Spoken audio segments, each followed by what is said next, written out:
कभी अगर बनना हो तो बाज बनना, लेकिन कभी तोता मत बनना। तोता बोलता तो बहुत है, लेकिन ज्यादा ऊंचाई तक उड़ नहीं सकता। बाज बोलता तो बहुत कम है, लेकिन सबसे ऊंचाई पर उड़ता है और बाकी पंछियों का राजा होता है एक बाज। आज मैं आपको 5 ऐसे पॉइंट बताऊंगा जो हर इंसान को बाज से सीखने चाहिए और लाइफ की बहुत बड़ी लर्निंग है इन 5 पॉइंट में। पहला लेसन, ईगल फ्लाई। बाज अकेला उड़ता है और बाकी पंछियों के मुकाबले सबसे ऊंचाई पर उड़ता है। बाज अकेला उड़ेगा, लेकिन कभी भी चिड़िया और छोटे पंछियों के साथ नहीं उड़ेगा। बाज या तो बाज के साथ उड़ता है या फिर अकेला उड़ता है। और इससे हमें ये सीख मिलती है कि छोटी सोच वाले लोगों से हमेशा दूर रहे, क्योंकि यही वो समय है जब खुद को जानने का असली मौका मिलता है। दूसरा लेसन, बाज का विजन बहुत ज्यादा क्लियर होता है और बहुत ज्यादा स्ट्रॉन्ग होता है और बाज अपने शिकार को 5 किलोमीटर दूर से ही देख लेता है। और जब एक बार बाज को अपना लक्ष्य दिख जाता है तो उसके बाद उसके कितनी भी मुश्किलें आए, वो अपने लक्ष्य को हासिल करके ही दम लेता है। इससे भी हमें एक सीख मिलती है कि अपना विजन क्लियर रखो और उसे हासिल करने में चाहे कितनी भी मुश्किलें क्यों ना आए, पीछे मत हटो उस बाज की तरह। तीसरा लेसन, बाज कभी भी मरे हुए जानवरों को नहीं खाता, वो हमेशा जिंदा शिकार करता है। और इससे हमें ये सीख मिलती है कि जो हमारा पास्ट है वो मर चुका है, तो अपने मरे हुए उन सड़े हुए थॉट्स पर ध्यान मत दो और अपनी आने वाली ताजी फ्रेश जिंदगी पर ध्यान लगाओ।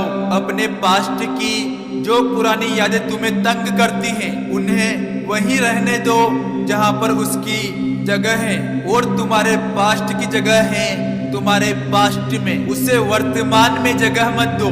क्योंकि अगर एक बार तुम्हारा पास्ट तुम्हारे प्रेजेंट में आ गया तो तुम्हारा पास्ट तुम्हें कभी प्रेजेंट में नहीं रहने देगा। पास्ट में तुम्हारे साथ कितना भी बुरा क्यों न हुआ हो, वो सब यादें, वो सब थॉट्स मर चुके हैं। और उस बाज की तरह बनो जो कभी भी मरी हुई चीजों को नहीं खाता। चौथा लेसन, जब आंधी तूफान आते हैं तो बाज बहुत एक्साइटेड हो जाता है। जब बारिश होती है तो सारे पंछी छिप कर बैठ जाते हैं, लेकिन बाज को बहुत मजा आता है जब तेज हवाएं चलती हैं। तो बाज उन हवाओं के सहारे और तेजी से ऊपर की ओर उड़ता है और उड़ते उड़ते इतना ऊपर उड़ जाता है कि बादलों से भी ऊपर पहुंच जाता है।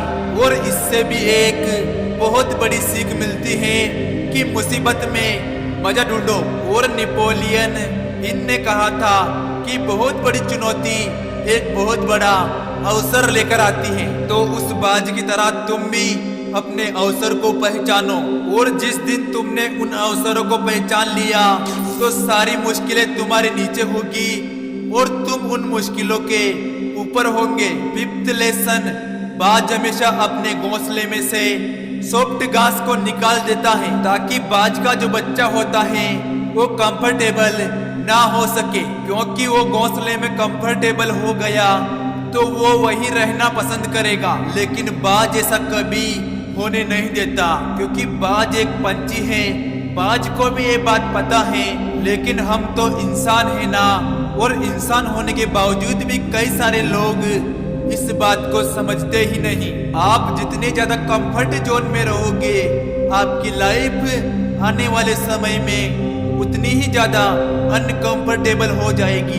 अगर आपको ये मोटिवेशनल वीडियो अच्छा लगा हो तो हमारे वीडियो को लाइक करें और चैनल को सब्सक्राइब करना ना भूलें। मिलते हैं अगले वीडियो में, तब तक के लिए जय हिंद, जय भारत।